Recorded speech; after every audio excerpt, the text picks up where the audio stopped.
sí, efectivamente, la realidad que escapa en el resto del interior, inclusive aquí en Caracas, no escapa en el estado Lara.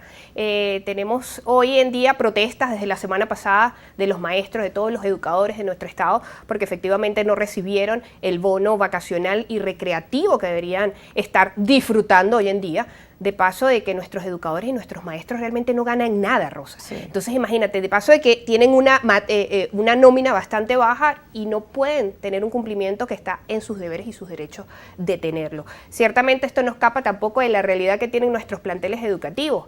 Lara posee la matrícula más grande en planteles en todo el país. Más de 2.000 planteles tenemos hoy en día, tenemos casi 400.000 niños que deberían estar en la actualidad formándose en esas escuelas, en esos planteles. Tenemos 48.000 maestros, desde maestros, personal administrativo, que hoy en día son los que están en las calles, hoy en día son los que están protestando por sus deberes y sus derechos y de ese cumplimiento que está en su Constitución y que se debe cumplir bajo sus reglamentos. Lamentablemente hoy tienen que enfrentarse a esa centralización de la educación que tienen y es a través de este instituto de ONAPRE que ellos, a través de un funcionario invisible, es que pueden ellos apelar sus deberes y sus derechos aquí en el ministerio. Entonces, me parece increíble porque cuando venimos escuchando que Venezuela viene mejorando, que Venezuela se arregló, que el presidente Maduro dicen que está en campaña y que el tema económico es uno de sus ejes fundamentales, que es el presidente obrero, uno se pregunta, bueno, entonces, ¿qué ha pasado con el tema, por ejemplo, de los trabajadores de la educación, que es tan importante en nuestro país? ¿Cómo será, decían en unos comentarios, cómo será si estamos en campaña cuando no estemos? No, y te podrás imaginar, tenemos una ausencia desde el 2017 de más de 300.000 educadores. Imagínate que hoy contáramos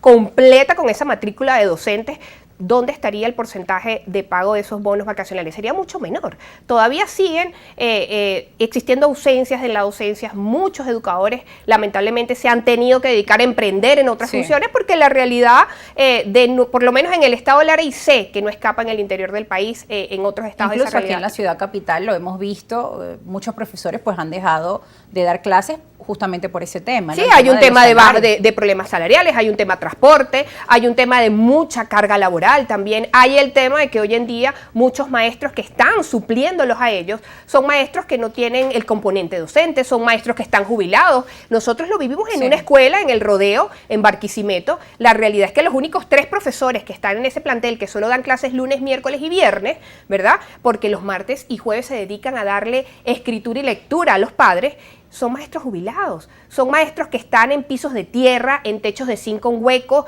son maestros que se enfrentan a una realidad de alimentación nada más pastas, arroz y frijoles, porque los condimentos lo tienen que darle la vuelta entre los padres. Y esa es la realidad del 92% de los planteles educativos en el estado Lara, más de 2.000, o sea, el 92% tenemos problemas de infraestructura. Problemas de servicios públicos. Sin contar que Lara, o sea, no escapa de los cortes de luz, del tema del gas, que no existe, del tema del agua potable. Tenemos escuelas inclusive foráneas en zonas rurales con problemas de aguas residuales. Entonces es una realidad que efectivamente nos está preocupando en el estado Lara. ¿Por qué? Porque los maestros son aquellos que forman a todos los profesionales. Cada uno de los integrantes que está hoy en este canal, cada uno de los profesionales como tú y como yo, que nos forjamos por salir adelante en nuestra profesión como individuos, venimos forjados de esa escuela del maestro, de esa educación inicial, de esa educación primaria, diversificada, de esa educación universitaria que forma el futuro de un país. Entonces, si estamos pisoteando al maestro venezolano, ¿dónde están los profesionales de mañana? ¿Quiénes son los que van a heredar la Venezuela del mañana cuando estamos destruyendo a aquellos que nos forjan? Es una realidad dolorosa, Tairi, la que estamos viendo en nuestro país. Además del tema que tú mencionas de la infraestructura, también está el tema de los niños que van a clases. Muchos de ellos no se alimentan de forma correcta. ¿Qué ha pasado, por ejemplo, con el programa de alimentación infantil en el estado Lara? Fíjate, el programa de alimentación infantil falla no solo en calidad, sino en cantidad y en afluencia. Realmente son muchas de las escuelas en base en COVID, que es una estadística que se genera del 2021 a 2022, lo hacen todos los años, determina que el 59% de nuestros planteles no funciona la alimentación escolar. Estamos teniendo altos niveles de desnutrición, porque aquellos donde llega con baja frecuencia, efectivamente no son la nutrición que nuestros niños deben llevar. Tenemos un porcentaje Te voy a hablar un poco de las escuelas que tenemos rurales. Nosotros tenemos escuelas que hemos visitado, institutos educativos de una plantilla de 74 alumnos donde el 60% sufre de desnutrición infantil. No solo eso, el 72% tiene maltrato infantil porque hay una realidad económica país que destruye a los padres, que destruye al maestro y que efectivamente cuando ese niño va a casa se puede ver reflejado la situación económica que está viviendo.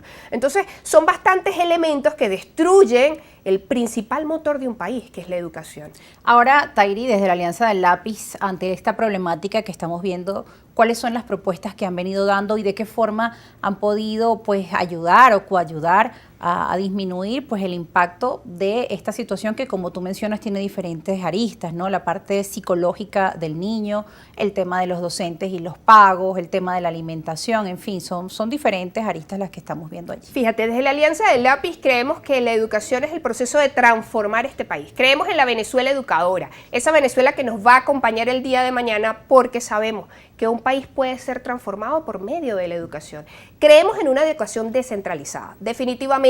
Ya basta que nuestros maestros tengan que subir sus peticiones a Caracas para saber quién las va a manejar y quién y en qué periodo le van a dar respuesta. Ciertamente Uslar lo decía, la educación debe parecerse a sus regiones, a sus localidades. Nosotros necesitamos una educación en el estado Lara que esté adecuada a nuestra cultura. Que yo pueda tener un niño en Carora y yo pueda decirle cuál es la cultura de Carora, pueda saber cuál es el tamunangue y toda esa información que necesitamos que nuestros planteles manejen. Necesitamos descentralizar la educación, necesitamos manejar mejores presupuestos para el contrato colectivo de los maestros. No puede ser que no sean la prioridad. No puede ser que las prioridades nuestro gobierno lo tenga en otras cosas que no son de importancia y no en la educación, que es el futuro del país. Es el futuro de todas las personas profesionales que van a manejar. Es el futuro para la salud, es el futuro para garantizar una seguridad. Y puntualmente desde el Lápiz, ¿cómo han venido ayudando a esto? Pues a evitar que aumente la deserción escolar. Sé que ustedes tienen algunos planes que han venido desarrollando en el país, nos los han venido comentando también otros líderes de esta organización.